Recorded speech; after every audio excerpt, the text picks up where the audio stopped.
Petit campus, faites du bruit! Ouais! Bienvenue à l'événement Bistro Brain Urgence climatique. Je me présente Félix Côté, bénévole pour Bistro Brain, et je serai votre animateur pour la soirée. Rapidement, Bistro Brain, c'est quoi? C'est un OBNL fondé en 2017 qui fait la promotion de la vulgarisation scientifique par le biais de formation, d'un podcast que je vous invite bien sûr à découvrir, et de soirées comme celle-ci à Montréal, mais aussi à Sherbrooke et Trois-Rivières. Le but de ces événements étant de démocratiser le savoir de manière ludique et décontractée. Pour ce soir, nous aurons le droit à 4 présentations d'environ 12 minutes chacune, suivies de périodes de questions de 5 minutes. Après les 2 premières présentations, on prendra un petit entracte, histoire de se dégourdir un petit peu les jambes, et on reviendra pour les 2 dernières présentations. Notez que l'événement est enregistré, donc vous pourrez revoir les présentations qui vous auront plu, et aussi il y aura un quiz à la fin de la soirée avec des prix à gagner, alors restez à l'affût. Finalement, Bistro Brain souhaite remercier le soutien des fonds de recherche du Québec, sans qui cette soirée n'aurait pu être possible. Mais bon, je me tais. Accueillons la première présentation. Alors, on reçoit un duo formé de Simone Tétu et Félix Proulx-Giraldo pour une présentation intitulée « Minimiser l'impact environnemental de la recherche québécoise, utile ou futile ?» Pour les présenter, Simone Tétu est étudiante au baccalauréat en mathématiques et physique à l'Université McGill. Félix Proulx-Giraldo est chercheur postdoctoral en bioinformatique à l'Université de Montréal. Ils sont tous deux membres du comité sectoriel étudiant des fonds de recherche du Québec qui a pour mandat de conseiller la direction des fonds sur tous les enjeux relatifs à la relève en recherche. Accueillons-les chaleureusement.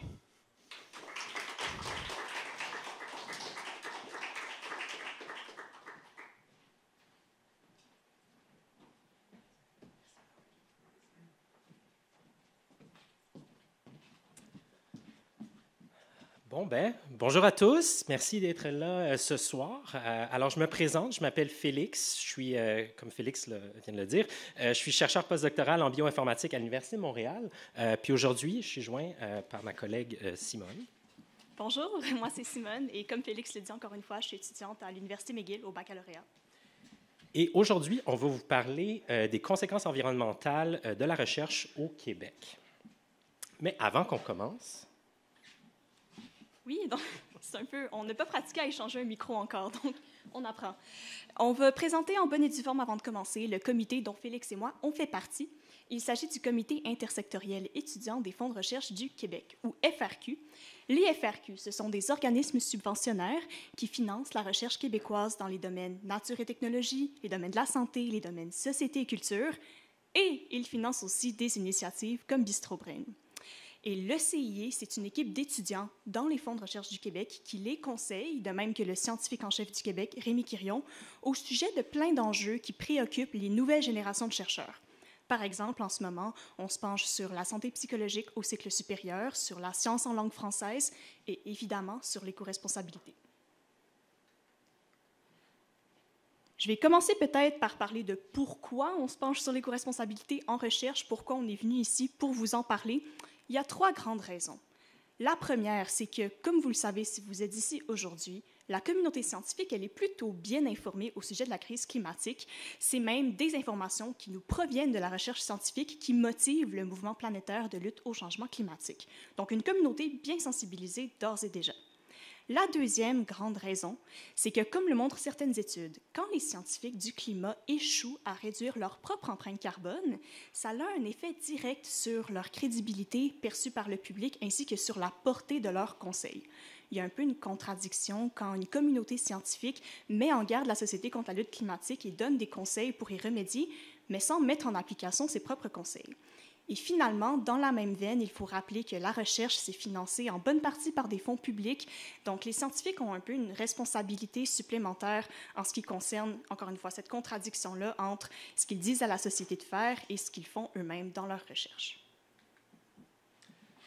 Alors, pour commencer notre petit tour d'horizon des conséquences environnementales de la recherche, on va parler plastique. Pourquoi? Parce que les scientifiques, ils utilisent du plastique et ils en utilisent beaucoup.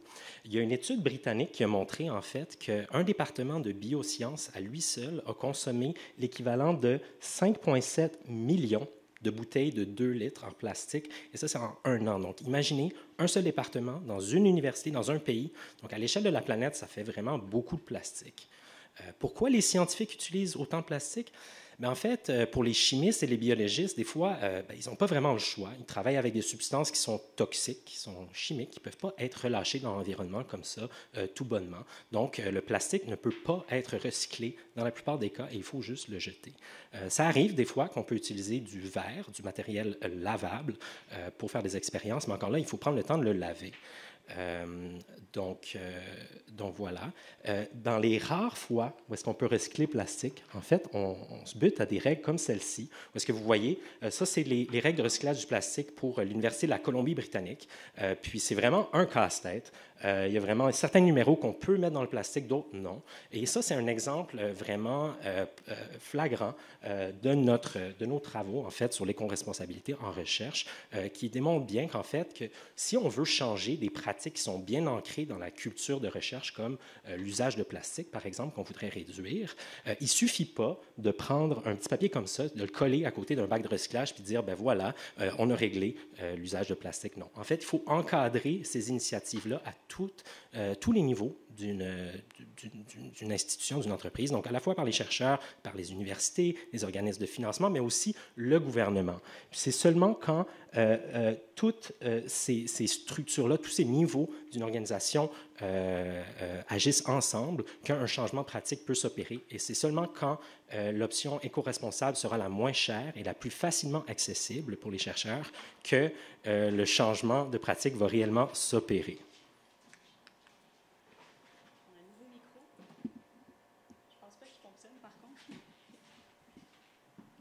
Je peux continuer avec toi, pas de problème. Il n'y a pas que du plastique qui est utilisé dans des laboratoires, on consomme aussi énormément d'électricité. Pour donner une idée, un laboratoire, ça consomme 5 à 10 fois plus d'électricité qu'un espace de bureau ordinaire de la même superficie. Il y a plusieurs causes à ça, notamment quelques équipements auxquels on peut penser. Donc, on va donner d'abord l'exemple des congélateurs. Les congélateurs, ça peut être un peu spécifique dans la tête de certaines personnes, mais c'est très, très, très fréquemment utilisé dans certains domaines. Et ils sont presque toujours à moins 80 degrés Celsius. Moins 80 degrés Celsius. Pourquoi? C'est pas super clair, mais en gros, c'est un peu du marketing. C'est un standard qui a été décidé il y a quand même longtemps, quand les technologies pouvaient l'atteindre. Et maintenant, c'est rendu la norme. Mais qu'est-ce qui arrive si on augmente la température de 10 degrés Celsius pour un très chaud, moins 70 degrés Celsius? On épargne 50 % d'électricité, ça on le sait, et en vérité, dans la majorité des expériences, ça ne change absolument rien. Donc, assez facile à corriger ce défaut des congélateurs. Notre autre exemple, ce sont les hottes d'évacuation d'air qui sont utilisées par mesure de sécurité dans plusieurs types de laboratoires. Elles consomment tellement d'électricité que dans certaines universités, ça peut représenter 10 % de la consommation énergétique totale de l'institution. C'est gigantesque et les hottes d'évacuation d'air, elles fonctionnent souvent même lorsqu'on n'en a pas besoin. Donc encore une fois, un changement de comportement plutôt simple qui peut épargner beaucoup d'électricité. Et pour finir avec l'électricité, je vais parler un petit peu des ordinateurs parce que les chercheurs de nos jours peuvent demander aux ordinateurs de faire tellement de calculs et des calculs d'une telle complexité que ça compte pour une petite partie quand même de leur consommation énergétique. Et un exemple qui est particulièrement d'actualité, ce sont les intelligences artificielles dont on entend beaucoup parler. Entraîner une intelligence artificielle, ça prend tellement d'électricité que les émissions de GES associées, c'est équivalent parfois à jusqu'au cycle de vie de 5 voitures incluant leur consommation d'essence. Donc, on émet beaucoup de GES en entraînant des intelligences artificielles et ça prend énormément d'expansion. Donc, qu'est-ce que l'avenir nous réserve? On ne le sait pas trop, il va falloir y penser.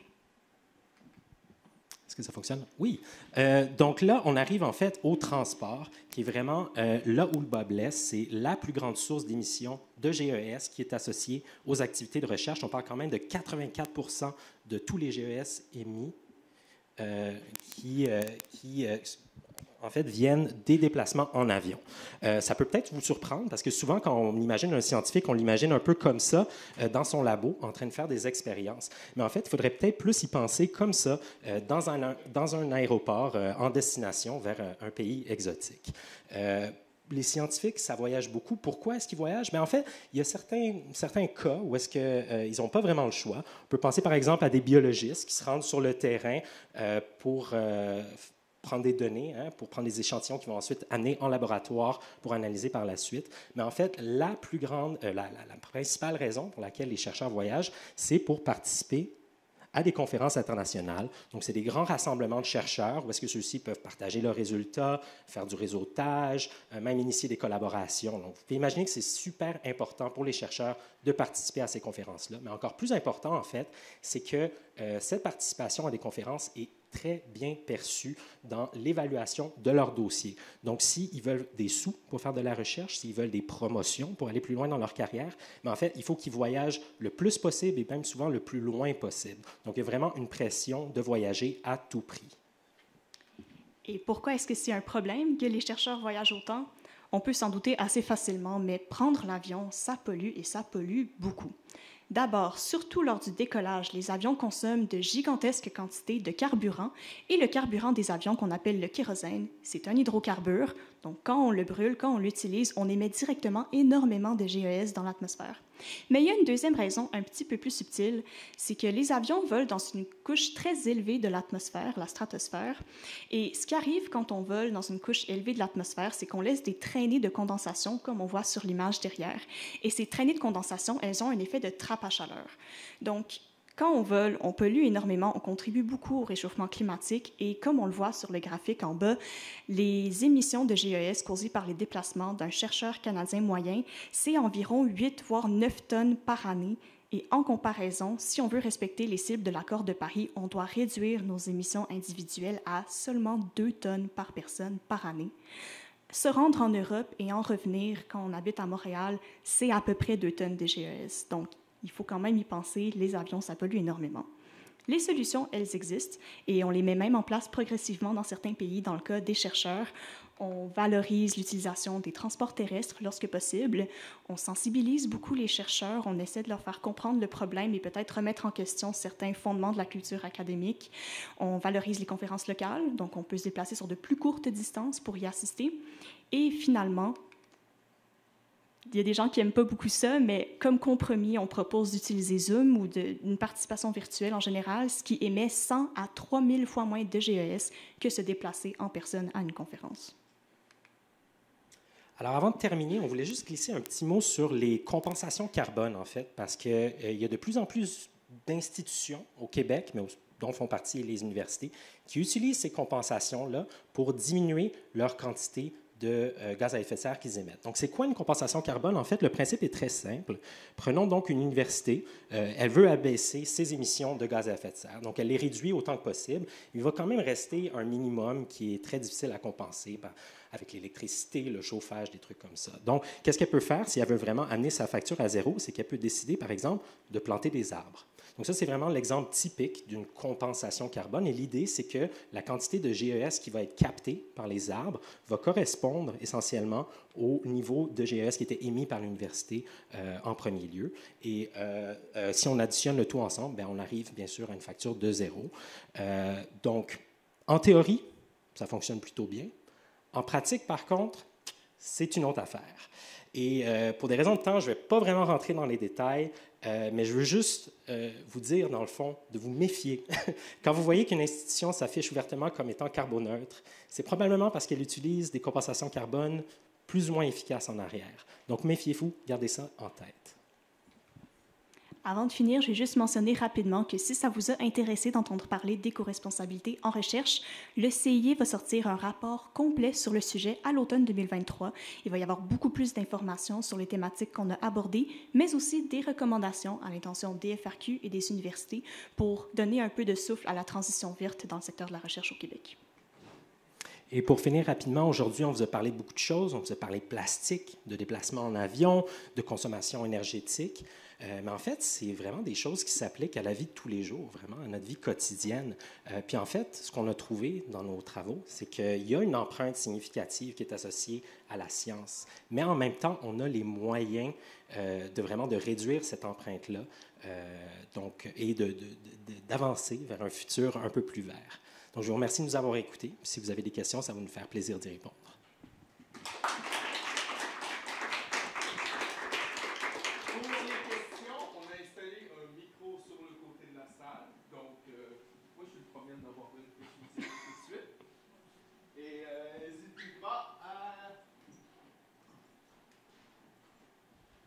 Allô? Alors, vous avez passé rapidement sur justement la compensation carbone par manque de temps, mais maintenant qu'on a du temps, j'aimerais en savoir un petit peu plus. Avec plaisir. En fait, il y a plein de petits problèmes. Donc d'abord, il faut mesurer cette quantité-là d'émissions qui sont émises, right? Mais où est-ce qu'on s'arrête exactement? Donc on peut regarder la production d'électricité pour illuminer une institution, une université, pardon. Mais est-ce qu'on doit compter, par exemple, les GES qui sont émis dans le transport alors que les employés se rendent au travail? Est-ce qu'on compte aussi amener toutes les ressources à l'université pour faire la recherche? Où est-ce qu'on arrête exactement? Mais en fait, il y a le même problème aussi pour la compensation en tant que telle. En fait, c'est très difficile d'estimer les quantités de GES qui sont émises ou absorbées. Après, il faut aussi que la quantité qui va être absorbée le soit réellement. Donc là, on parle par exemple d'une émission qui est réelle, qui a déjà été faite. Ici, on parle d'une compensation dans le futur. Donc, qu'est-ce qui arrive par exemple si la forêt brûle? Bien, le carbone qui était capté, il va être émis dans l'atmosphère. Puis à ce moment-là, on vient de perdre notre compensation au complet. Ça, c'est des choses qui sont arrivées souvent dans l'histoire des compensations carbone, en fait, où est-ce que leur utilisation a en fait mené à une augmentation de la quantité de GES qui était émise, plutôt qu'à une réduction. Donc, leur utilisation, en fait, est un frein à la réduction d'émissions de gaz à effet de serre. Ce qui peut paraître un peu paradoxal, mais c'est ce que la recherche nous montre vraiment, c'est que ça ne fonctionne pas vraiment et il y a un incitatif. En fait, les pollueurs peuvent choisir de payer au lieu de réduire leurs émissions. Fait que ça les incite beaucoup moins à réduire parce qu'ils peuvent acheter quelque chose. Donc, ça, c'est quelques petits problèmes. Mais c'est ça, c'est très riche, donc il faut se méfier. Ça pourrait fonctionner, je vais peut-être petit bémol. Il y a des technologies nouvelles là, de captation du CO2 direct dans l'atmosphère. En principe, ça, tu peux mesurer très, très bien combien de CO2 tu captures puis combien tu vas enlever. Donc ça pourrait fonctionner, mais c'est des nouvelles technologies, donc ça coûte très cher. Donc les gens vont juste choisir de planter des arbres la plupart du temps. Merci beaucoup. Je suis sûr que tout le monde a trouvé ça super intéressant d'en savoir un peu plus. Merci pour la présentation, c'est vraiment intéressant. Moi, ma question, c'est est-ce qu'il y a des secteurs de la recherche qui sont plus impactants que d'autres? Vous avez montré notamment des laboratoires chimiques et puis aussi, il y avait une autre... En tout cas, je sais plus, notamment les laboratoires chimiques avec le plastique et tout ça.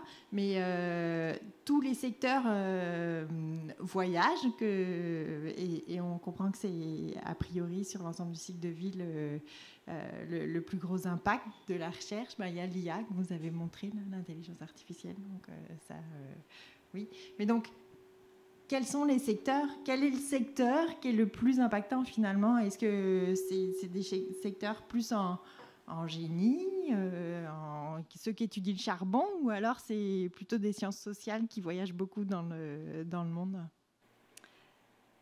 C'est certain qu'il y a certains impacts environnementaux dont on a parlé qui sont propres à certains domaines, mais c'est tellement de façon écrasante la source de GES la plus importante de la recherche, le transport, que finalement, si on regarde l'empreinte carbone des professeurs, ça fait beaucoup moins de différence que ce qu'on pourrait penser, le domaine dans lequel ils font leur recherche. la meilleure façon de réduire son empreinte carbone le plus efficacement possible et de la façon la moins coûteuse possible, c'est de ne pas se présenter à une conférence en personne plutôt que d'y assister, même si on réduit d'une seule conférence. C'est vraiment ça qui a le plus gros impact. Encore une fois, il y avait des différences entre les domaines pour certains des aspects, mais c'est une question qui en ouvre un peu une autre parce que vous avez mentionné le charbon. Nous, on ne s'est pas penché sur les retombées de la recherche effectuée par l'individu.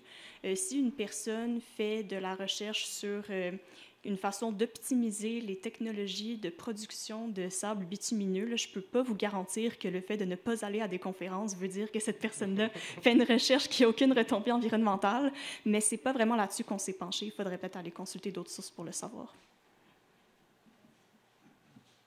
Oui, super présentation, merci beaucoup. J'avais une question, vous parliez des vols d'avion, puis ultimement là, une solution qui pourrait être faite aux 9 tonnes d'usage d'essence pour les avions, contrairement à la France, pardon, à l'accord de Paris qui en indique 2 tonnes seulement. Ma question tournait plus au temps de réalisation des projets de recherche. Est-ce que vous savez s'il y a un effet, un impact ou une influence quelconque que... Je donne un exemple de chercheurs qui peuvent devoir se rendre à Paris. Au lieu de se rendre à Paris, ils vont soit y aller par Zoom ou se rendre quelque part dans le Québec. Au lieu de prendre un avion, ils vont prendre un train. Est-ce que vous savez s'il y a des impacts au long terme pour la réalisation des projets? Juste pour être certaine que j'ai bien compris, est-ce qu'on parle encore de tous les transports ou là on parle uniquement des transports pour la prise de données, la recherche en tant que telle? Excellente question. Je dirais surtout... Dans le fond, tous les transports? Oui, tous les transports. Bien, une donnée particulièrement intéressante, c'est, je pense que c'est l'École polytechnique fédérale de Lausanne ou c'est peut-être une autre université en Suisse. Donc, bon, une université en Suisse a réduit ses émissions de GES de 36 % liées à la recherche sans changer la mobilité des chercheurs, donc seulement en faisant de meilleurs choix pour les moyens de transport pris pour aller à des conférences. Donc, pour aller plus loin que 36 %, il faudrait vraiment refuser certaines conférences, mais seulement en prenant les moyens de transport terrestre, en combinant des accès hybrides pour les conférences. Donc, ici, on parle de mobilité, mais peut-être plus juste de participation à des conférences. On prend le mode hybride, on prend les transports terrestres, 36 % de la réduction des émissions, 36 % de réduction des émissions de GES de l'université. Donc oui, c'est bien documenté, ça fonctionne et c'est vraiment là-dedans qu'on s'en veut.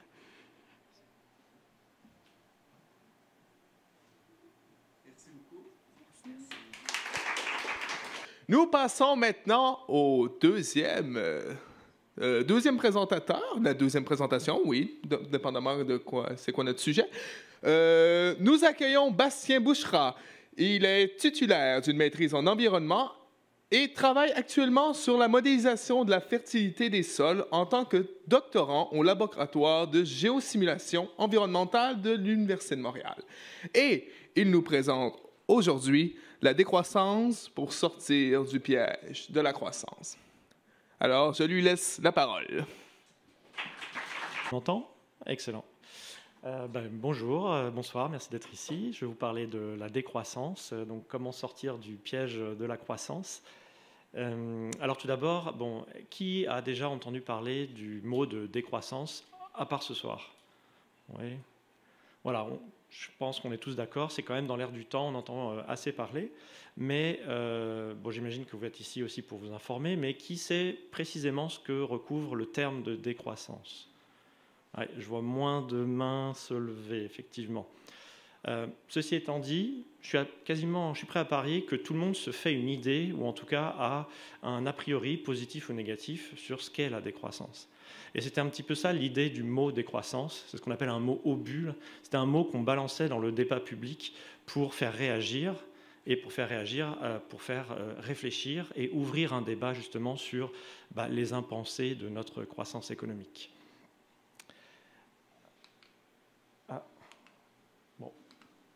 Ok. Alors, de quelle croissance on parle? Bon, le pitch est vendu là, mais évidemment, on ne parle pas de la croissance de l'amour, de la beauté, de l'émancipation, de la justice, toutes ces belles choses. On parle vraiment de la croissance de la production de marchandises telle que mesurée par le fameux PIB, cet indicateur maître absolu. Alors, que propose la décroissance? La décroissance propose donc de rompre avec la croissance économique, telle que mesurée par le PIB, mais surtout propose de rompre avec la course à la croissance. Donc, l'organisation de notre société en vue d'obtenir la croissance. Parce que même quand on la désire, même quand on s'organise pour l'obtenir, parfois, en fait, on ne l'obtient pas, et d'ailleurs, ça pose problème avec la récession ou l'absence de croissance dont on entend beaucoup parler dans les médias. Donc, c'est se libérer de cet impératif de croissance dont il est question ici. Alors, pourquoi s'en libérer? Puisque la croissance nous promet bonheur, monts et merveilles, richesse pour tout le monde. Eh bien, c'est parce qu'elle ne remplit pas forcément toutes ses promesses, justement. Premièrement, parce que la croissance est destructrice et quelque part s'inscrit donc à l'encontre de nos valeurs de durabilité que nous aspirons pour notre société. De quelle manière cette croissance est insoutenable, est problématique d'un point de vue écologique? Alors, au centre, je vous ai mis la croissance du PIB, et puis autour, tout un tas d'indicateurs qui croissent également à mesure qu'on a de la croissance économique.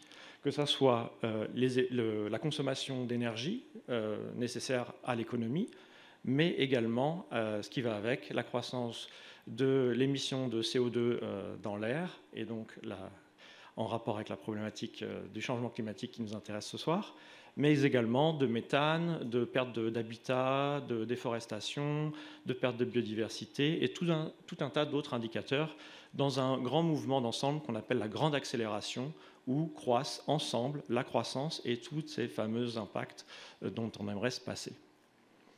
Donc justement, est-ce qu'on peut s'en passer de ces impacts? Est-ce qu'on peut avoir ce qu'on appelle, dans une stratégie de découplage, c'est-à-dire une séparation entre le PIB qui pourrait continuer à croître sans que les impacts écologiques croissent, mais en plus en faisant en sorte qu'ils décroissent?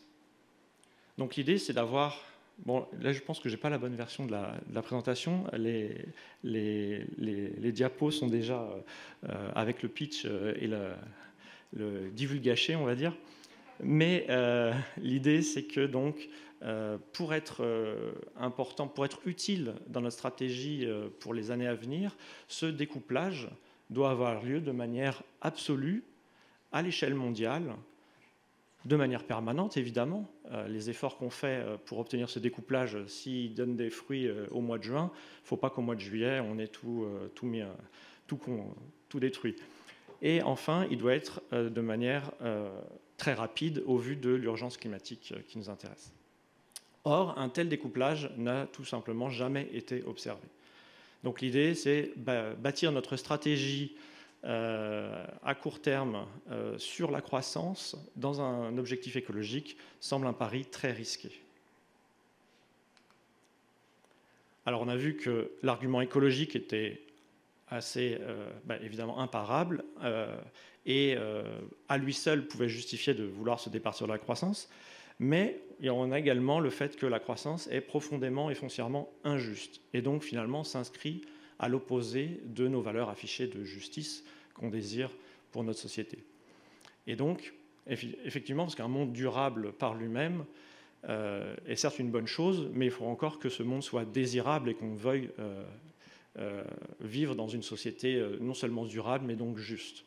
Et à ce titre, la croissance est donc un très mauvais outil. Alors, de quelle manière? Déjà, entre nous, au centre, entre humains, sur cette planète, aujourd'hui, entre les pays dits du Sud global et du Nord global, entre pays pauvres, pays riches, ou au sein même des pays, entre personnes pauvres et riches, mais également envers les générations futures, avec la petite image de Wall-E que vous pouvez voir, à la fois parce qu'on va laisser une planète en moins bon état, moins habitable, moins enviable, mais également ils auront moins de ressources pour faire face à plus de problèmes. Et enfin, avec les animaux qui sont exploités aujourd'hui, on le sait, dans des proportions assez effarantes.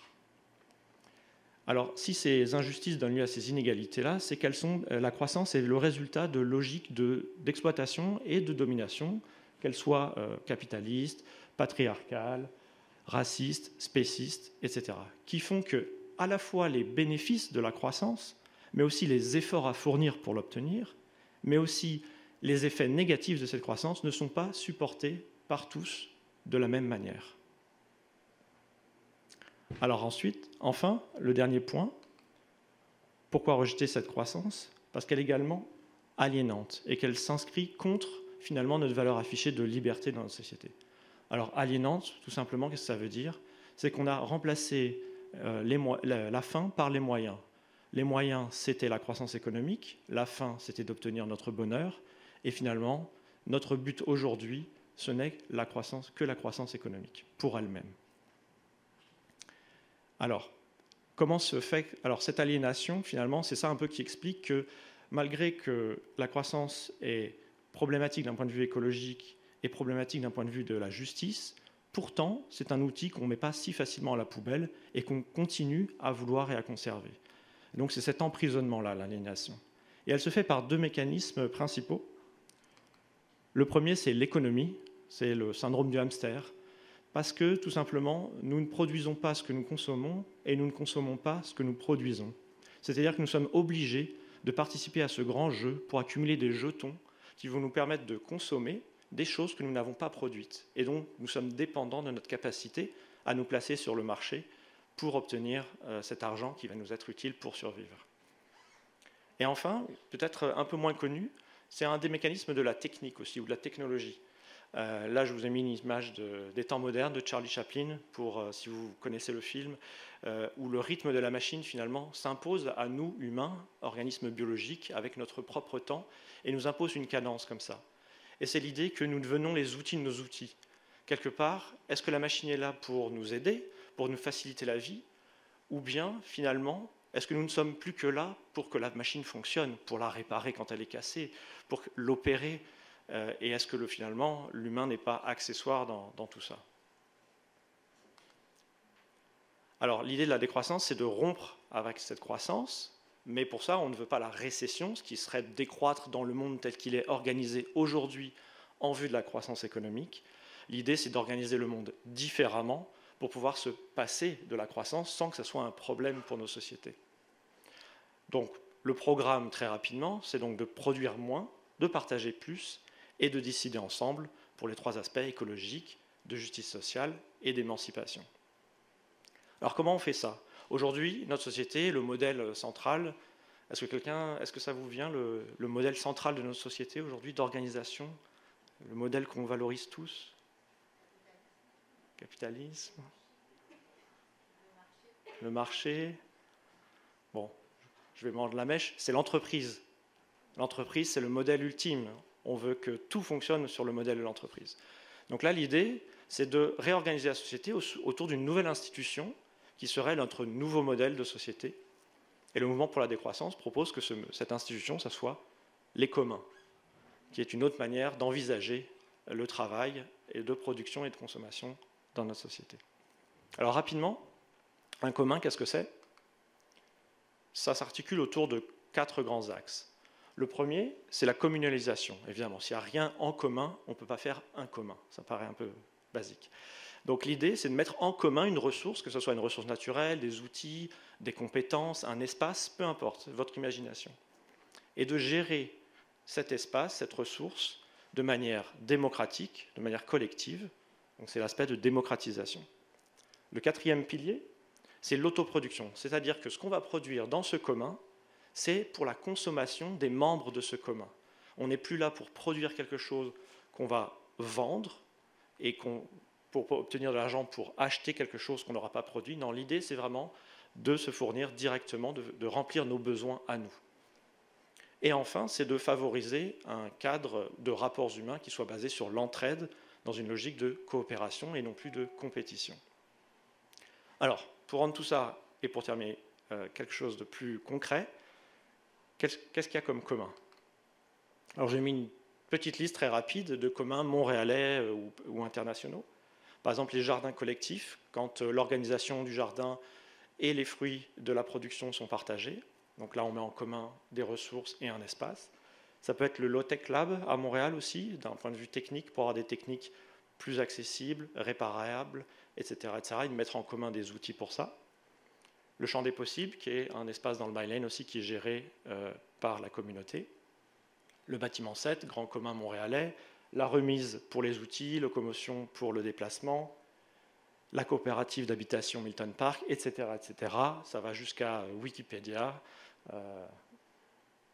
Et on peut, donc tout ça, ce sont des exemples évidemment pas parfaits, impurs, ce sont des initiatives qui s'inspirent de l'idée de commun sans en être une implémentation parfaite. Donc c'est un début, c'est un germe. Et par exemple, on peut aussi se demander si Bistro Brain, c'est pas aussi une forme de commun. Et je vous invite à réfléchir peut-être à de quelle manière Bistro Brain est un commun déjà, ou peut-être n'en est pas un, ou peut-être comment on peut approfondir la logique de commun pour l'appliquer à cet espace ce soir. Je vous remercie.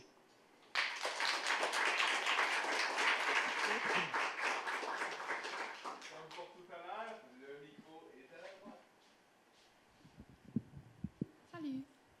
En fait, je pense que tu l'as. En fait, je voulais confirmer un truc. Tu as parlé d'autoproduction. Puis, je me demandais si c'était un peu un synonyme pour dire comme la démondialisation. Genre, on pourrait plus vraiment profiter comme de produits venant d'ailleurs. Est-ce que la décroissance, c'est nécessairement qu'on se focalise sur ce qui est disponible autour de nous? Oui, c'est une très bonne question. Alors, par certains aspects, oui, ça implique une certaine reterritorialisation de la production. Mais justement, on ne peut pas forcément tout autoproduire de manière locale. Donc ça n'empêche pas du tout d'avoir des dépendances vis-à-vis de l'extérieur. Mais dans l'aspect de démocratisation, l'idée, c'est de décider quelles sont les choses qui seront... C'est de décider en fait de nos dépendances. Qu'est-ce qui sera produit localement, qu'est-ce qui ne peut pas l'être, etc., etc. Mais l'autoproduction, c'est pour que le fruit de notre travail serve directement nos besoins que nous désirons remplir. C'est ça vraiment l'aspect d'autoproduction. Merci. Je t'en prie. Moi, je m'intéressais tes travaux dans ce grand sujet. Ils se concentrent sur quelle partie? Parce que je suppose que décroissance est un sujet beaucoup trop large pour être englobé dans un seul travail. Sur quoi te concentres-tu plus précisément? Ouais, alors en fait, j'ai deux casquettes. Hein. J'ai un peu... Oui, je suis doctorant en géographie et je travaille sur quelque chose de bien précis dans la production alimentaire et sur la modélisation de la microbiologie du sol. Ça, c'est une chose. Et j'ai une autre casquette. En fait, je fais partie d'un groupe de recherche sur la décroissance qui s'appelle Polemos Décroissance.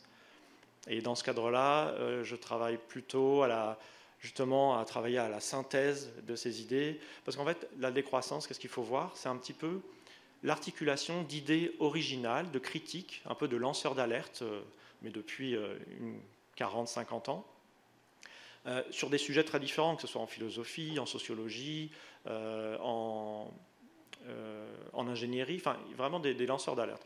Et une fois que ces critiques radicales ont été émises, l'idée c'est de pouvoir les mettre en relation et de construire un cadre cohérent finalement qui permette d'adresser ces différentes critiques, ces gens qui nous ont mis en garde contre des choses. Donc il faut arriver à créer une cohérence avec toutes ces mises en garde pour finalement mettre au point un horizon qui serait le plus pérenne possible, soutenable, juste et émancipateur. Donc de prendre en compte toutes ces critiques. Donc moi, c'est un peu sur ce travail de vulgarisation et de synthèse que je travaille. Merci beaucoup. Je t'en prie.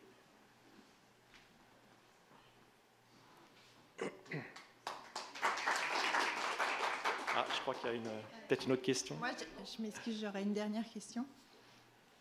Est-ce que là, on voit des exemples qui sont un peu des exemples de niche. Est-ce que ça peut être réalisable à petite échelle, dans un village et tout ça, ou plutôt dans une ville comme Montréal? Comment on s'y met? Pour les communs, pour les communs, oui. C'est comme tout, c'est un processus. Alors ça commence petit, parfois ça commence à la marge, parfois ça commence dans des espaces qui sont peut-être moins investis et moins intéressants pour des entreprises qui ont certains objectifs de profit immédiat. Mais peut-être qu'avec le temps, ces initiatives peuvent faire boule de neige, inspirer des gens, etc. Donc c'est tout un travail de construction de l'avenir. Donc j'aurais tendance à dire que pour certaines parts, à la campagne, il y a certaines choses qui sont plus faciles à faire qu'en ville, mais pour d'autres aspects, parfois c'est plus facile en ville. Donc. Mais je me permets une autre question là-dessus, parce que des fois on a l'impression que le discours politique dit que les villes sont plus progressistes que le monde rural. Donc, ça va à l'encontre de ce que vous... Enfin... Ben- Est-ce que donc, comment on s'y met? Oui, peut-être. Alors, je n'ai pas fait d'études sur Non, le sujet en j'en ai particulier, pas non mais plus, et si- je lance des- mettons que les villes sont plus progressistes d'un point de vue des idées politiques. Mais je pense qu'avec la campagne, ce qui se joue, c'est pas tant les idées que vraiment concrètement comment ces idées se traduisent. Parce qu'on peut avoir des belles idées en vivant dans une tour de 19 étages ultra moderne, en prenant l'avion tout le temps. Donc on peut avoir des idées très progressistes et pourtant la matérialité du monde dans lequel on vit, l'utiliser de manière pas du tout en accord finalement. Alors à la campagne, il y a peut-être des ancrages plus matériels justement. On produit de la nourriture potentiellement à la campagne, même s'il peut y avoir des enjeux. Hein. À la campagne, il y a des endroits qui produisent énormément de nourriture et qui sont des déserts alimentaires. Donc Il y a voilà. des paradoxes. D'accord. Merci. Est-ce que je peux me permettre une question? Je me demandais, dans vos recherches de la décroissance, comment vous considérez l'impact mondial de ce que je veux dire? Excusez. Tu sais, en ce moment, il y a une interdépendance avec les pays du Sud. Donc, si on prend l'exemple des vêtements, ils font beaucoup de nos vêtements, puis on utilise cette ressource-là, puis on savait, si jamais on change pour la décroissance, du jour au lendemain, on décide, on ne prend plus rien du Sud, puis on fait nos propres vêtements. Comment cet impact-là, et comment ça impacte les pays du Sud, puis ils ne peuvent plus, après, avoir ce revenu-là? Oui, c'est une bonne question. Alors, déjà, d'une manière générale, faire les choses du jour au lendemain, c'est pas forcément souhaitable et c'est surtout infaisable. Donc, mais je comprends l'idée. Évidemment, ça pose la question des relations internationales et des relations de justice au niveau international. Mais d'un autre côté, peut-être que ils se privent d'un revenu, mais il faut voir aussi qu'ils ont organisé leur propre société autour de l'exportation. Et peut-être qu'eux-mêmes ont perdu en autonomie, ils ont sacrifié des productions qui pouvaient tout à fait être faites localement. C'est surtout le cas dans l'agriculture des pays qui étaient autonomes avec leur agriculture vivrière, se sont mis à s'organiser en vue de l'exportation alimentaire au détriment de leur marché intérieur. Et donc, ils ont détruit complètement leur capacité d'autonomie alimentaire en faisant une production unique d'une céréale pour l'exportation. Donc, oui, on ne s'approvisionnerait plus vis-à-vis d'eux, ils se couperaient de ce revenu. Alors, évidemment, si c'est du jour au lendemain, c'est problématique. Mais si c'est justement de concert, le but, ce n'est pas d'avoir un repli sur soi, la décroissance, c'est aussi en prenant en compte ces critiques et ces mises en garde. Donc l'idée, c'est qu'ils puissent redévelopper une agriculture locale, une production locale pour leurs propres besoins. C'est ça l'idée aussi de commun. Puis est-ce que vous pensez, vu on les a beaucoup exploités, que si on fait ce changement-là, on se doit de les aider pour reconstruire leur économie? C'est une très très très bonne remarque et je pense que oui, bien sûr, on a une énorme dette en fait envers ces pays exploités qui d'ailleurs vivent les conséquences des changements climatiques dus à notre industrialisation.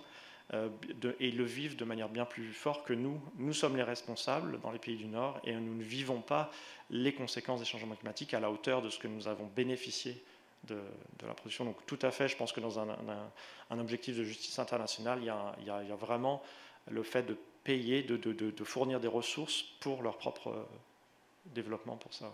Ouais. Parfait, merci.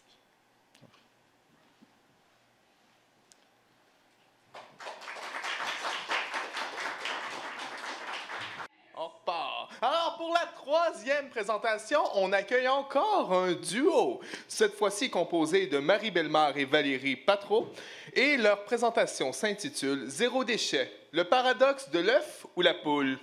Pour les présenter, Marie Bellemare est candidate au doctorat à la Polytechnique de Montréal. Elle se penche tout particulièrement par ses recherches sur l'implantation du zéro déchet dans une approche collaborative. Marie est diplômée en design industriel et s'est spécialisée par la suite comme consultante en éco-conception basée sur l'analyse du cycle de vie. Valérie Patreau, candidate au doctorat à Polytechnique Montréal, ses travaux portent sur l'écofiscalité et les politiques publiques pour rendre la filière plastique plus durable. Valérie est diplômée en ingénierie aérospatiale et elle évoluait auparavant comme directrice des opérations du CIRAIG, C-I-R-A-I-G, on va y aller comme ça, un centre J'ai pas pratiqué la prononciation. Un centre de recherche en analyse du cycle de vie. Alors, je leur laisse la parole. Et le pointeur. On vous écoute. Alors, bonjour à toutes et à tous. Donc, c'est une présentation en deux parties. Je vais commencer et je vais passer la parole après à ma collègue Marie. Donc, moi, je suis Valérie Patreau et je suis accompagnée de Marie Bellemare. Donc, le sujet de notre présentation ce soir, c'est donc le zéro déchet. Par où on commence un peu, là, c'est ça l'idée du titre. Est-ce que c'est l'œuf ou la poule? Donc, voilà, c'est la grande question avec laquelle on vous invite à nous suivre. Donc, pour prendre un pas de recul, il y a quelques années, il y a des chercheurs qui se sont mis à quantifier un peu le plastique qu'on a sur notre planète. Et je ne vous cache pas qu'il y en a une grande quantité. En 2014, ils évaluaient qu'il y avait environ dans les océans un morceau de plastique pour 5 poissons. Et leur estimation, c'est qu'en 2050, on va être rendu à un morceau de plastique pour un poisson. Un pour un. Donc, il y a quand même besoin de changer quelque chose, parce que c'est moins le fun d'avoir un océan plein de plastique. Et puis, ça crée de nombreux enjeux de pollution. Donc, comment réduire cette pollution plastique? Dans nos océans, dans notre nature, dans nos rivières, nos fleuves. C'est un peu la question qu'on se pose. Et donc, on peut agir en amont, en aval, pardon, c'est-à-dire au niveau du recyclage, mieux recycler nos déchets plastiques. Mais il faut savoir qu'au Canada, c'est juste 9% du plastique qui est recyclé. Alors, ça commence mal, on a déjà une grande marche à faire. Et puis, c'est la même chose au niveau mondial. Donc, 9%, c'est une grosse marche pour recycler tout le plastique qu'on produit et qu'on a produit depuis environ les années 1950. Donc, nous, on s'est posé la question, est-ce qu'on peut donc plutôt attaquer l'amont, donc réduire à la source, et passer à du plastique à des contenants plus réutilisables, parce qu'il faut savoir que 47% à peu près du plastique qui se retrouve, qu'on utilise, ce sont des emballages plastiques.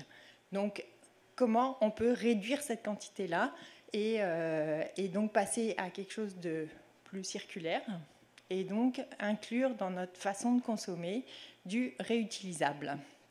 Donc, là, ici, on voit par exemple les épiceries locaux que peut-être certains d'entre vous connaissez à Montréal, qui proposent des produits en vrac et avec lesquels on peut aller avec son contenant ou utiliser des contenants consignés pour faire son épicerie.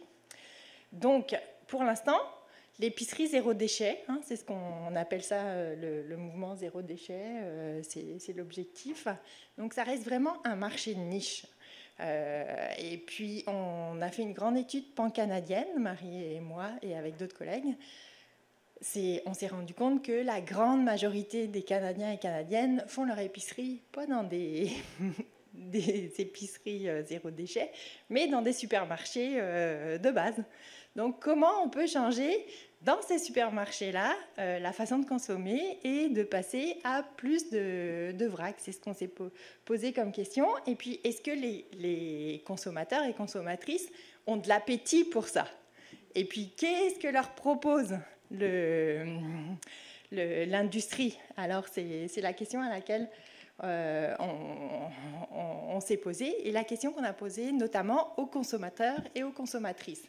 Alors, on leur a dit on veut moins de ça, donc des beaux comptoirs avec plein de contenants plastiques et plus de comptoirs avec moins de contenants en plastique. Ça peut être plastique, ça peut être un peu tout. Mais on se rend compte qu'il y a quand même beaucoup de plastique dans les contenants qu'on utilise. Et les Canadiens et Canadiennes nous ont répondu, en moyenne, à 54%, qu'ils étaient prêts à faire une partie de leur épicerie avec moins de contenants en plastique. Donc, c'est quand même positif. Alors, comment on fait pour que ça se réalise? Mais avant, on leur a posé aussi comme question, pourquoi vous voulez faire, quelles sont les raisons qui vous poussent à être intéressés par du vrac? Donc la réponse, majoritairement, c'est l'environnement, des raisons environnementales qui les poussent à vouloir consommer en vrac. Après, tout le monde a l'impression qu'on peut avoir des économies et puis notamment qu'on peut ajuster la quantité de ce qu'on peut acheter. Ça peut être des aspects positifs. Donc, ce sont le top 3 des raisons pour. Les raisons contre, par contre, il y a des gens qui nous ont dit non, il n'est pas question, moi je ne me mets pas à consommer en vrac.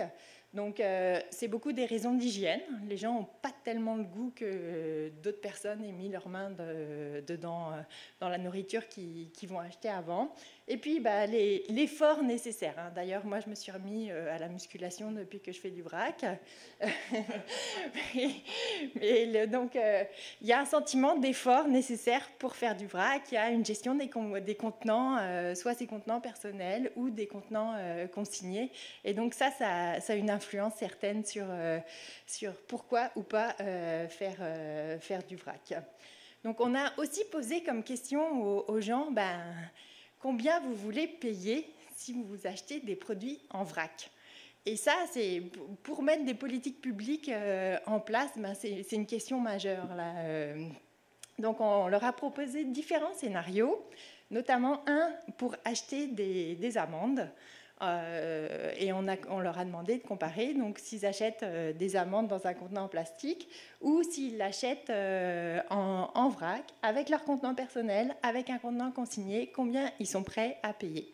Donc ça faisait partie c'était des questions qu'on leur a posées au sein d'un grand questionnaire. Et puis les grandes conclusions de notre étude, donc quand on a sondé les Canadiens et Canadiennes sur leur avis par rapport à faire du vrac ou pas. Donc, les grandes conclusions sont qu'ils sont prêts à changer leurs habitudes et à se lancer pour une partie au moins de leur épicerie à faire du vrac. Ils aimeraient aussi que leur supermarché, où ils vont faire régulièrement leur épicerie, leur offre ces options-là. Ils voudraient aussi que les supermarchés offrent des options de consigne, parce que ça aiderait à simplifier les choses. Et ils veulent payer moins cher. Donc ça donne quand même des informations pour mettre notamment des politiques publiques en place intéressantes. Et puis maintenant, c'est là que je vais passer la POC à ma collègue Marie, qui a étudié une autre perspective, celle de l'industrie et des commerçants. Qu'est-ce qu'ils en pensent? Est-ce que vous m'entendez? Oui, ouais. Bon, c'est bon. OK, c'est ça. Okay. Parfait. Bon, comme on dit, on niaise pas avec la POC, donc je vais enchaîner tout de suite, parce qu'on n'a pas le temps est compté. Donc, j'ai utilisé les données comme Valérie sur le sondage auprès des consommateurs, mais aussi, il y a une approche de prendre... on a collecté des données auprès des détaillants, on a fait des focus groups, on a pris des données auprès des acteurs de la chaîne de distribution alimentaire, tout ce qu'on retrouve dans les épiceries. On a fait des entretiens avec eux pour connaître leur perception, qu'est-ce qu'ils ont envers les consommateurs. Donc, par exemple, on a les producteurs d'emballage, les distributeurs d'emballage, les détaillants, épiceries, les représentants des grandes bannières, pour ne pas les nommer, Loblaw, Métro, etc. Et évidemment, le consommateur par rapport... tout ça par rapport au zéro déchet.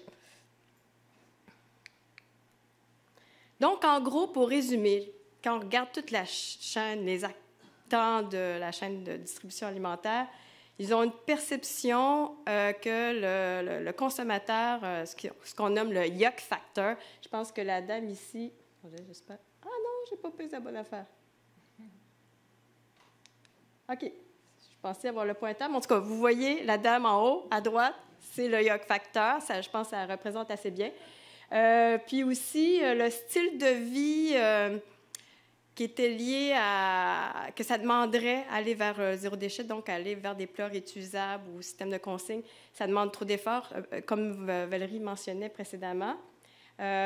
Puis aussi, si on retire les emballages, il y a un aspect important qui est retiré que les consommateurs veulent. Mais là, on parle toujours de perception de ces acteurs-là de la chaîne, là.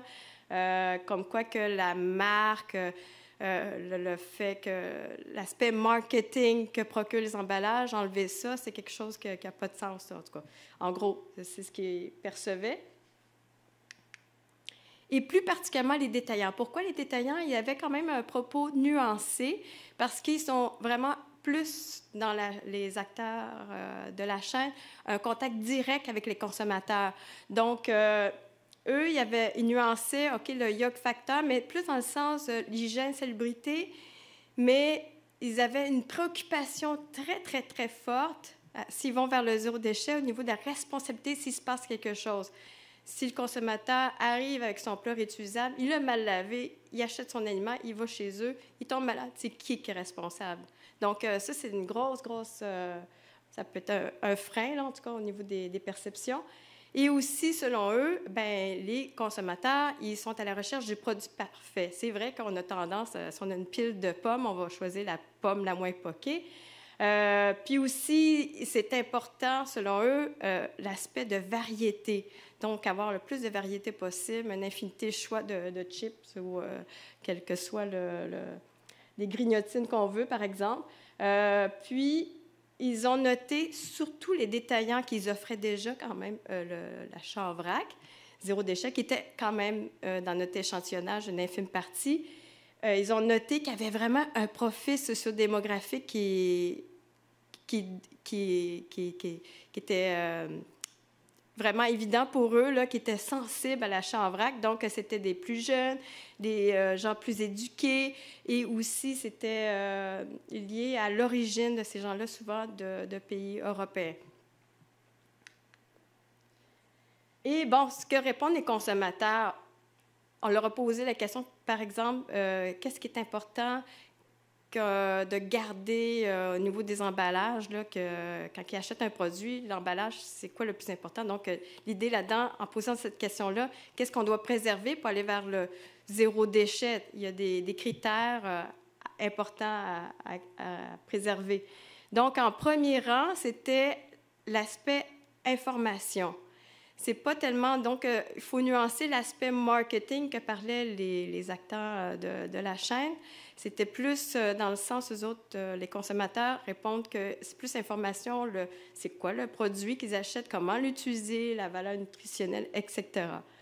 Et en deuxième lieu, bon, évidemment, l'hygiène, salubrité. Oui, c'est quand même un aspect qui ça va dans le yuck factor qui a été mentionné par les acteurs de la chaîne. Et évidemment, bien, on l'a vu avec le sondage. Effectivement, on a vu quand même, malgré que la majorité des consommateurs canadiens sont prêts à enjamber le pas vers le zéro déchet s'il y a une offre facilitée, bien, quand même, on a vu qu'il y avait une sensibilité auprès des plus jeunes et aussi s'il y avait un niveau d'éducation plus élevé.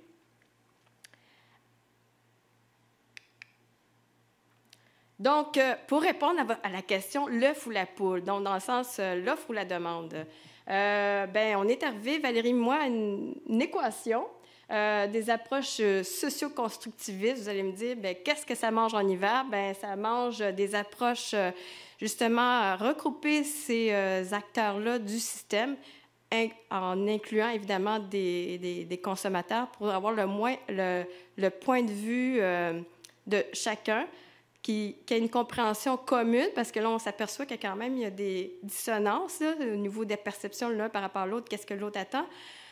Donc, pour aller vers une vision commune, plus des mesures publiques. Des mesures publiques, qu'est-ce qu'on veut dire par là? On veut dire un encadrement souvent gouvernemental, écomodulation, incitatif financier pour aider à ça, et aussi... j'ai oublié quelque chose? Ouais, en gros, c'est pas mal ça. Donc, tout ça pour favoriser l'offre et la demande de zéro déchet, parce que c'est un peu des deux à la fois qu'il faut enforcer. Donc, ben, tout ça, pour conclure, ben, si on veut éviter de se retrouver avec plus de plastique que de poissons dans les océans, bien, il faut aller tendre le plus possible vers le zéro déchet. Donc, on a oublié de mentionner dans notre slide qu'on est ici aussi pour le Oui, je l'oublie à chaque fois. Oui, on travaille au sein du réseau de recherche en économie circulaire du Québec et on a quelques personnes qui sont là du réseau. Alors, merci au réseau. Merci au réseau, parce qu'on ne serait pas là ce soir.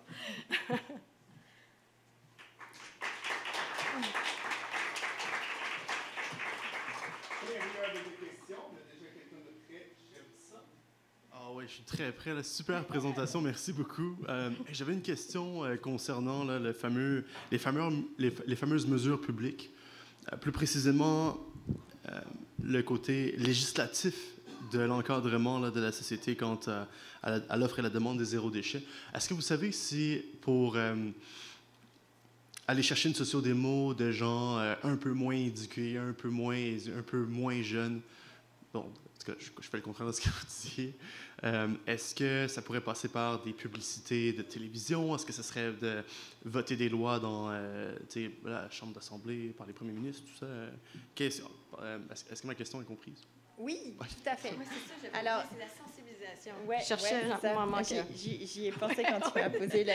Mais c'est vrai que la sensibilisation, c'est un des facteurs et un des moyens des mesures publiques qui est souvent pas utilisé à sa juste valeur et qui pourrait l'être plus. Il faut savoir quand même que même si les jeunes ressortent dans l'achat en vrac, en fait, on s'est rendu compte que finalement, les gens un peu plus âgés, qui n'ont plus de famille à la maison et tout ça, qui ont un peu plus de temps, ben, eux aussi sont intéressés à faire du vrac. Alors, on a à la fois les jeunes et à la fois les personnes plus âgées qui sont intéressées. Donc, il y a du potentiel pour aller chercher différentes personnes. On a fait aussi pas mal d'analyses sociodémographiques sur les profils. Et puis, selon les provinces, tout le monde au Canada, tout le monde n'a pas la même sensibilité et l'intérêt. Donc, on peut commencer par décortiquer un petit peu plus ces informations-là pour proposer des mesures publiques là où, disons, on peut accélérer le mouvement. Ça pourrait être ça. Et puis, en termes d'écomodulation, y a quand même des pays qui s'y mettent. En Europe, notamment, la France a fait a pris des mesures publiques assez copieuses dans ce secteur-là. Mais ici aussi, au Québec, il y a la ville de Prévost. Marie l'étudie plus particulièrement dans la suite de ses recherches, qui s'est mis à faire des propositions et de la réglementation sur l'écomodulation, notamment pour que quand certains produits, il y a toute une liste de produits, quand ils sont vendus dans cette ville-là, il faut absolument vendre le même produit en vrac. Et donc, les consommateurs ont le choix. On parle, par exemple, de produits pour... c'est une liste du lave-glace pour les autos, là, ou de l'eau en vrac. Mais maintenant, à chaque fois qu'on achète dans cette municipalité un produit dans son contenant à usage unique, on paye un frais qui va dans un fonds versus il est accessible en vrac et il n'y a pas ce frais-là à payer. Donc, c'est nouveau là, que cette municipalité a pris ce pas-là. Il y en a de plus en plus au Québec qui s'y mettent. Et donc, l'avantage de faire de l'écofiscalité, c'est que l'argent qui va dans un fonds, ça permet de faire plus de démarches, notamment pour sensibiliser la population aux bonnes pratiques. Bonjour. J'avais une question concernant l'emballage en épicerie. Donc, l'emballage de plastique a aussi des bons côtés. Il aide aussi pour augmenter la durée de vie des produits, par exemple en modifiant l'air atmosphérique de l'emballage ou en créant une barrière. Puis, comment vous voyez, on pourrait contrôler la possibilité d'augmenter les déchets alimentaires en réduisant la durée de vie, par exemple des concombres ou du poulet à 5 jours au lieu de 10 avec un emballage de plastique? Je ne sais pas si tu veux y aller, mais c'est vrai que le gaspillage alimentaire dans la vente en vrac, c'est un enjeu. Donc, il faut... Alors, il faut choisir ses produits et la façon de le faire. Moi, je parle plutôt, au lieu de parler de produits, je parle plutôt de scénarios, en fait. Il y a des scénarios qui peuvent fonctionner et des scénarios qui sont moins viables. Hein. Et donc, les concombres, c'est un bon exemple parce qu'il y a des études qui montrent que s'ils sont emballés, ça permet d'être protégé. Mais disons qu'il y a toute une ingénierie inversée à faire aussi, là, de reprendre dans qu'est-ce qu'on veut acheter et puis comment faire en sorte que ce qu'on est capable d'acheter comme consommateur, c'est maintenu par la chaîne logistique le mieux possible. Donc, les concombres, est-ce qu'on peut les produire plus localement? Est-ce que de façon plus écologique? Enfin, ça force à repenser notre façon de s'alimenter, c'est vrai. Mais il y a quand même des aliments qui sont pas comme ça, et c'est pour ça que dans les études qu'on a fait, on a demandé aussi aux consommateurs par quel aliment ils voudraient commencer, et puis quels sont les plus faciles pour eux de commencer. Et puis il y a une partie des fruits et légumes. Le concombre, c'est peut-être pas le bon exemple, mais les bananes, par exemple, c'est peut-être un meilleur exemple. Où là, on n'a clairement pas besoin d'emballage, versus il y en a un pour éviter le gaspillage alimentaire, il en faut peut-être un peu plus. Donc, c'est pas si simple, mais c'est possible.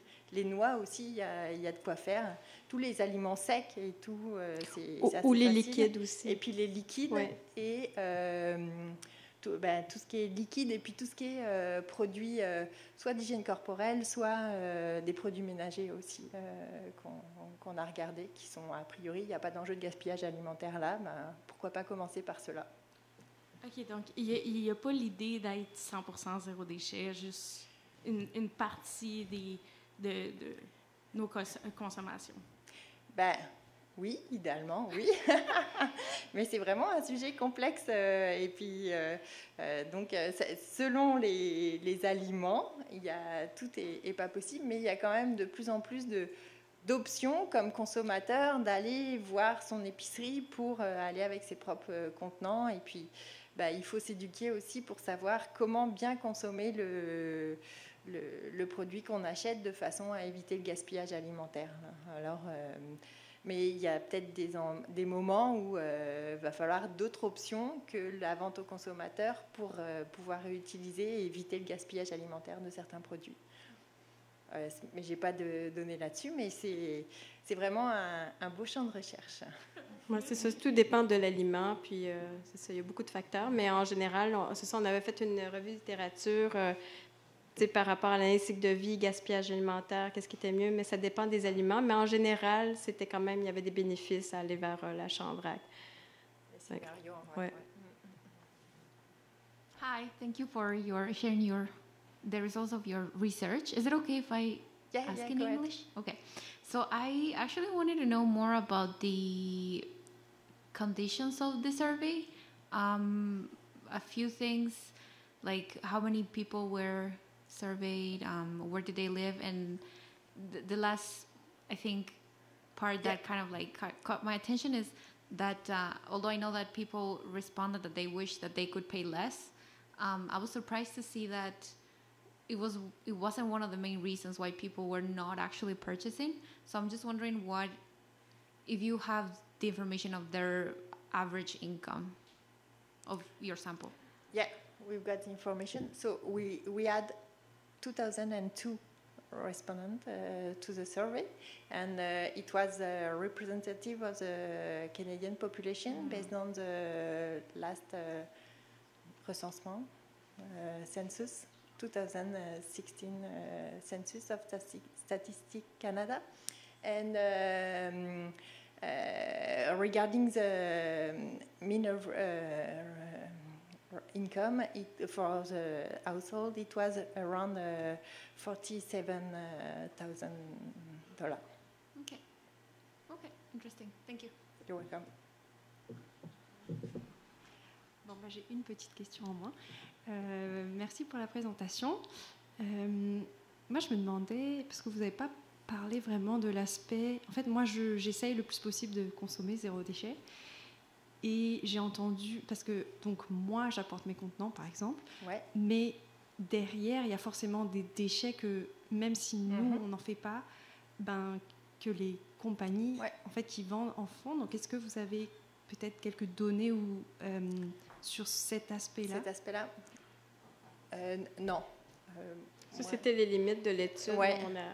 Parce que en fait, on a au niveau alors, c'est pas les consommateurs a priori qui ont cette information-là, c'est plus les détaillants et les producteurs. Et ça a été un enjeu de contacter ces personnes-là. Et puis la pandémie, ça a aussi changé beaucoup leurs intentions parce que, par exemple, Métro, avant la pandémie, ils s'étaient lancés dans tout une stratégie zéro déchet et puis ils ont tout arrêté suite à la pandémie, donc on n'a pas pu tester avant, après, et puis qu'est-ce que ça fait sur eux. Donc ça, c'est pour l'instant, c'est des informations qu'on a eu du mal à aller chercher, à aller évaluer. En Europe, ils en font un petit peu plus. Il y a l'ADEME, l'agence de transition énergétique française là, qui regarde ça et qui fait pas mal de projets pilotes, mais avec des projets spécifiques là, pour voir. Et il y a peut-être des études de leur côté, mais je ne suis pas certaine. C'est pas, en général, les recherches qu'on retrouve, c'est plus comment faire de la vente en vrac plutôt que comment... l'analyse réelle de l'ensemble de la chaîne et puis les comparaisons entre les deux. Mais c'est des bonnes questions.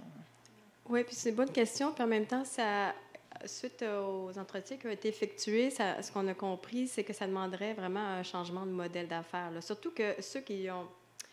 Tout le monde, c'est ça qui est intéressant. Là, j'en parle pas ici, mais au niveau de la responsabilité, qui est le plus responsable de faire changer le système là, pour aller vers un système linéaire à circulaire?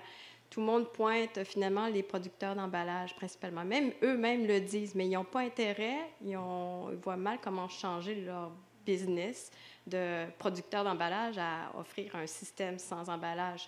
Mais il y a toujours de l'emballage parce que là, on parle quand même de réutilisation d'emballage, un système de réutilisation d'emballage, que ce soit de consigne. Donc, c'est ça. C'est ça, si je peux grand me permettre, ça fait un beau lien avec l'exposé sur la décroissance. Oui, tout à fait. Exactement. Tout à fait. Et puis, si vous voulez aller plus loin dans les informations, on a participé, Marie, moi, et puis les co-chercheurs ici, à une grande étude avec Équiterre, parce que le sondage qu'on a fait, et puis duquel on retire beaucoup de données, on a fait une publication, tout un rapport avec Équiterre, sur le zéro déchet. Et donc, il y a beaucoup plus de données, d'informations dans ce rapport qui est public. Oui, puis une version, un sommaire, puis aussi une version complète. Là.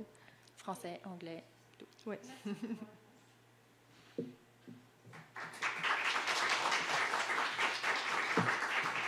Passe au prochain. Pour notre dernière présentation, nous accueillons Jessie Engelhardt-Nunes, qui montera sur scène pour nous présenter Centre de tri, la quantité pour plus de qualité. Hein? Le beurre et l'argent du beurre. Qui a dit que l'informatique était inutile pour résoudre les enjeux environnementaux? Ha! Certainement pas Jessie. Équipé d'un baccalauréat en génie logiciel, il a décidé d'appliquer son savoir-faire sur la gestion des déchets alors qu'il finit sa maîtrise en génie de l'environnement. Son prochain défi portera sur l'impact de l'économie circulaire. Je lui laisse la parole.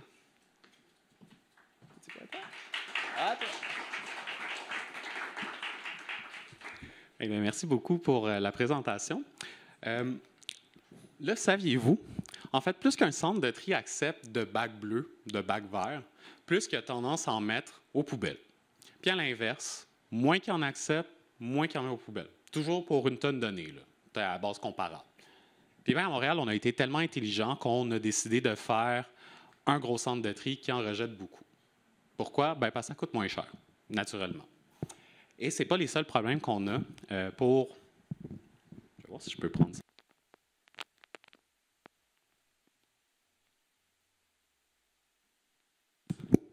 Oh, OK, ça marche, super. Donc, il y a une carte de Montréal, il y a des polygones en vert. Tout ça, c'est les arrondissements de la ville de Montréal. Et bon, il y a des trous, il n'y a pas toute l'île de Montréal parce que dans l'île de Montréal, il n'y a pas juste la ville de Montréal, même si ça a le même nom, ça porte à confusion.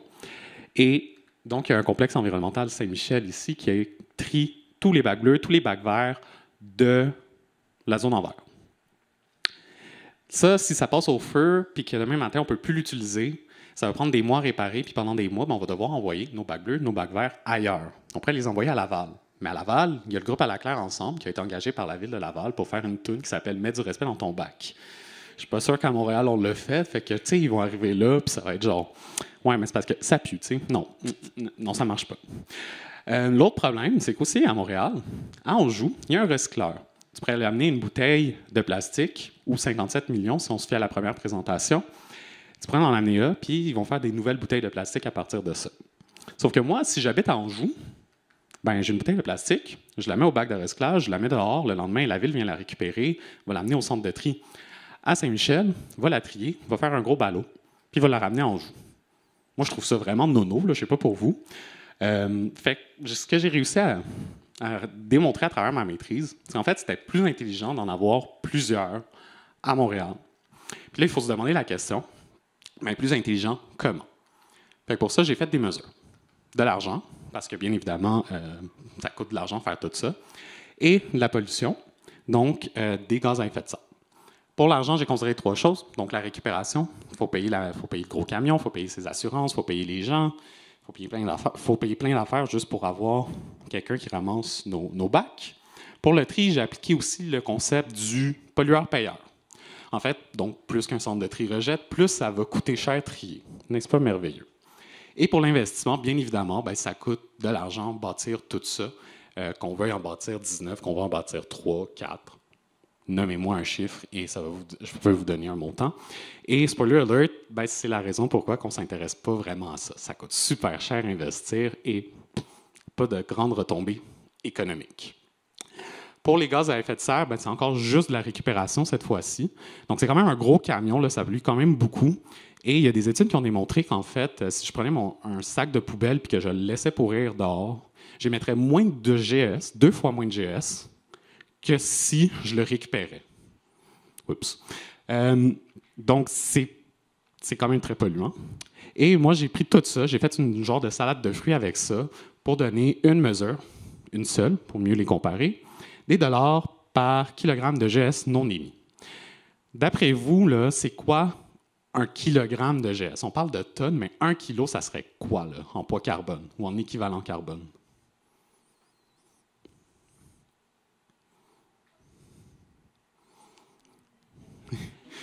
Gros silence, c'est pas évident. Même moi, je me posais la question en faisant la présentation. Le plus proche que j'ai trouvé, c'est à peu près un livre. Un livre, c'est à peu près 1 à 2 kilos, dépendamment de si tu imagines le petit livre de poche ou un roman de Harry Potter, gros format, là. Donc, combien d'argent qu'on va faire pour ne pas émettre le poids carbone d'un livre? Et pour avoir cette base comparable-là, j'ai considéré la réalité, donc le complexe environnemental Saint-Michel, puis après ça, je considère les scénarios plus fictifs, donc 1 par arrondissement, par exemple. Ce que j'ai découvert, notamment, c'est que mes résultats, c'est un peu comme Nelson Muntz dans Les Simpsons, ça se moque de moi à chaque fois que je suppose quelque chose. Tu sais, je suis comme un peu malheureux, puis c'est comme « ça marche pas, mon affaire ». En fait, il y a un scénario qui est beaucoup plus intéressant pour la mesure appliquée, et c'est celui-là. Ce centre de tri-là, fictif, bien évidemment, il est au centre de tous les logements à Montréal. Donc, j'ai pris tous les logements, j'ai fait la moyenne de leur emplacement, puis ça a donné ce point-là à Rosemont-la-Petite-Patrie. Eh bien, c'est techniquement le même centre de tri que le complexe environnemental Saint-Michel. Ça veut dire que pour trier, c'est le même montant. Pour investir, c'est encore le même montant. Mais, comme qui est plus proche de tous les logements, eh bien, il y a moins de distance à parcourir. Puis vu qu'il y a moins de distance à parcourir par des gros camions, ça prend moins de temps, ça prend moins de temps, ça prend moins d'argent, moins de gaz à effet de serre aussi. Le chiffre magique, là, ça serait à peu près 2,59 $ d'économie d'argent et de GS en même temps. Donc, tu n'achètes pas un livre puis on te donne 2,60 $. Tu sais, ça... Je sais pas. Il me semble qu'il y a quelque chose qui ne marche pas. Puis si c'était vraiment le cas, là, je ne serais pas là pour présenter, puis je ne pense pas qu'on aurait un événement qui s'appellerait « Urgence climatique ». Je dis ça, je dis rien. Mais il y a encore des problèmes, juste en considérant les problèmes que j'ai nommés plus tôt, eh bien, on est encore pris avec un seul centre de tri qui fait beaucoup de rejets. Ça tombe en panne, c'est encore à Laval, puis c'est encore à la Claire ensemble qu'on va devoir aller confronter. Là. On n'est pas mieux parti. Et donc, il y a des problèmes. Et j'ai donc approfondi un petit peu pourquoi ça marchait. Bon, oui, il y a l'argent, mais en réalité, c'est vraiment l'investissement qui cause le plus gros problème. Dès que tu investis, ça monte la facture super chère. Un par arrondissement. Un par arrondissement, c'est... Oh. Attends. OK, non, ça marche. Excusez. Donc, un par arrondissement, c'est genre 80% de la facture de la mise en place. C'est genre, hey, il faut que je bâtisse des affaires. Donc, ça ne marche pas, mais si on en met un par arrondissement, ce qui est le fun, c'est qu'une fois que c'est investi, l'investissement, c'est comme l'hypothèque. Tu payes ton hypothèque, c'est fini, tu ne payes plus rien, plus jamais, presque. Donc, c'est la même affaire. Et ben, une fois qu'on a ça, ben, c'est toujours moins de distance. Puis en plus, vu qu'il y en a plusieurs, ils vont encore moins loin. Imaginez l'île Bizarre, là, complètement à l'est.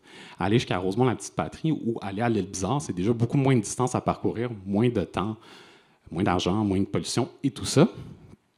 Donc, en plus, c'est des plus petits centres de tri, donc moins de rejets, ça coûte toujours moins cher. Et donc, ça amplifie vraiment l'effet du j'achète pas un livre puis je reçois genre 100$ à la place de 2,60 une fois qu'on a fini d'investir. Donc, mais c'est pas parfait, cette méthode-là, parce qu'il y a un point rouge. Hein, donc, il y a une raison pourquoi il est en rouge. Le point rouge, c'est la place des Arts. On n'est pas loin de la place des Arts, on n'est pas loin du quartier des spectacles. Bon, méchant coup pour l'acceptabilité sociale. T'sais, moi, je ne m'imaginerais pas être au festival de jazz, écouter le fou solo d'un saxophoniste, puis d'entendre une grosse machine faire bip, bip, bip, ou l'espèce de grichement vraiment weird qu'ils font pour pas faire le bip malaisant. T'sais. Non, ça marche pas. Bonne chance pour vibrer avec ça. Moi, non, ça marche pas. Donc, il y a une limite à mon étude. C'est vraiment juste que j'ai pas considéré autre chose que du résidentiel puis du non-résidentiel, mais j'ai été assez smart. J'ai un bac en génie logiciel, donc j'ai tout programmé ça. Jetez-moi pas des rushs, là. Moi aussi, j'ai un ordi qui a fait rouler le modèle, puis bon, l'intelligence artificielle, ça pollue beaucoup. Oups. Moi, j'ai juste un ordi de gamer qui a fait ça à ma place, là. Donc, mais l'avantage avec ça, c'est que maintenant, si on veut dire, OK, mais regarde, Jesse, ça n'a pas de bon sens d'aller à la place des arts, mais je vais dire, ben oui. Tu veux aller où? Ah, ben, tu sais, il y a un terrain vacant, comme 2 kilomètres. Tu sais, lui, là, on ne sait pas quoi faire avec. On peut-tu en mettre là? Comment, regarde, on va rentrer ça dans le système, là. Puis on va attendre une semaine, puis on va aller prendre un café, puis on va travailler, on va être des gourous de la productivité. Puis, dans une semaine plus tard, on aura le résultat, puis on a amorcé une réflexion. C'est ça qui est merveilleux. Tellement merveilleux que je compte utiliser cette même approche-là pour mon doctorat. Donc, ma maîtrise, là, c'était une histoire quand même pleine de rebondissements. J'ai vraiment eu genre, mes résultats qui se foutaient de moi à chaque fois qu'il y avait quelque chose qui arrivait. C'était vraiment drôle. C'était vraiment drôle là. C'était pas vraiment drôle il y a 3 semaines. Si vous avez une chose à retenir de tout ça, c'est que c'est le fun qu'il y ait plusieurs centres de tri, mais c'est quand même important que ça soit intelligent. Puis une des raisons d'être intelligent, c'est de considérer qu'il y a déjà un centre de tri à Montréal, puis qu'il y a d'autres choses à Montréal que des logements. Mais une fois qu'on a fait les deux, eh bien, qu'est-ce qu'on aura? C'est une infrastructure qui est heureuse. Et là-dessus, je vous remercie d'avoir écouté ma présentation.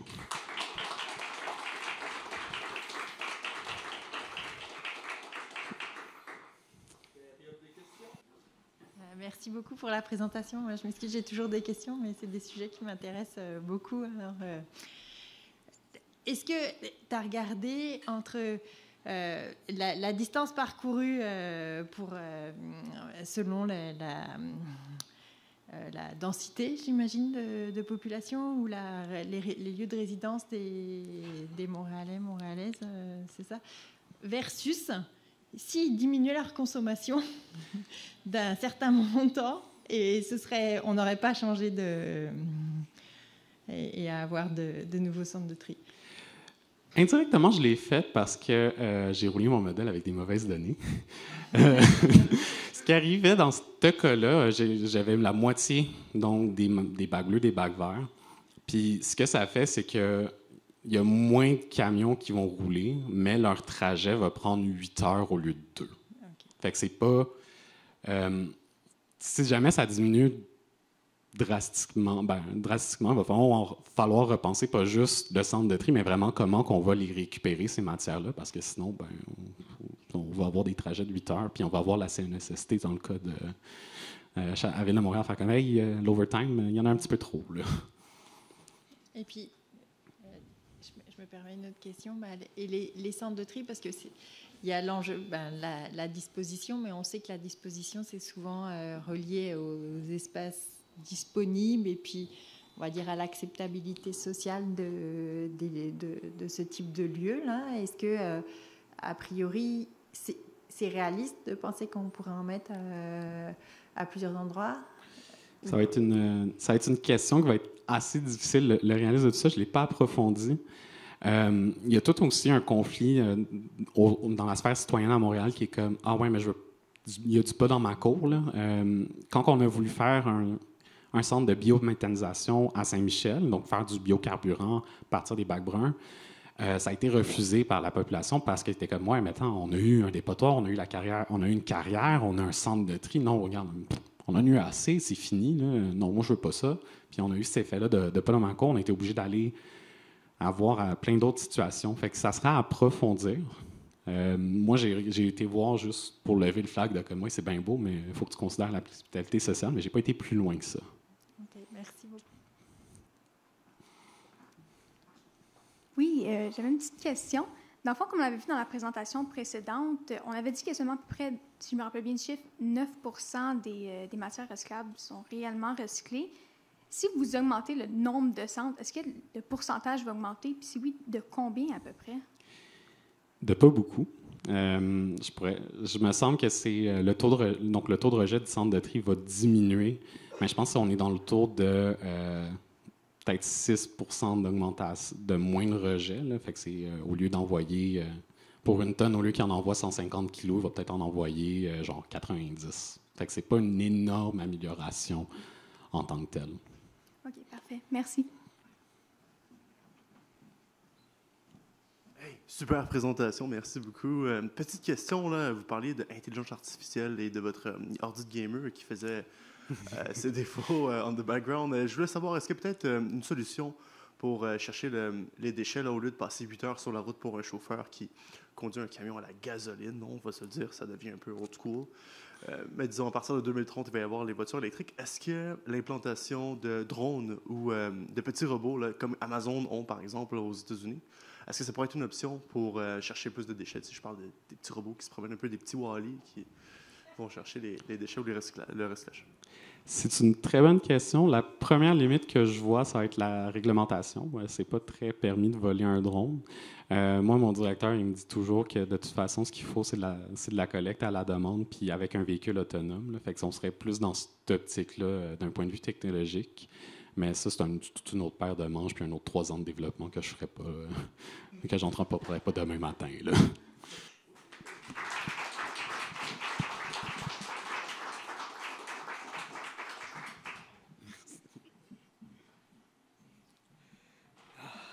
Hey, c'est vrai qu'il est rendu plus petit. OK. Qu'est-ce que j'ai fait? J'ai encore? Qu'est-ce que j'ai? OK. Oh, c'est pour moi. Jessie, ta présentation me donne envie de citer des grands poètes. Une piste cyclable, c'est cyclable plusieurs fois, mais c'est pas ça que ça veut dire être recyclable. Ouh là là. À la claire ensemble. Je pensais vraiment pas avoir un applaudissement pour ça. Mais bon! Alors, c'était déjà notre dernière présentation de la soirée et nous passerons bientôt au quiz. Mais avant, je tiens, et toute l'équipe de Bistro Bean tient à vous remercier public de vous être présenté à cet événement sur l'urgence climatique.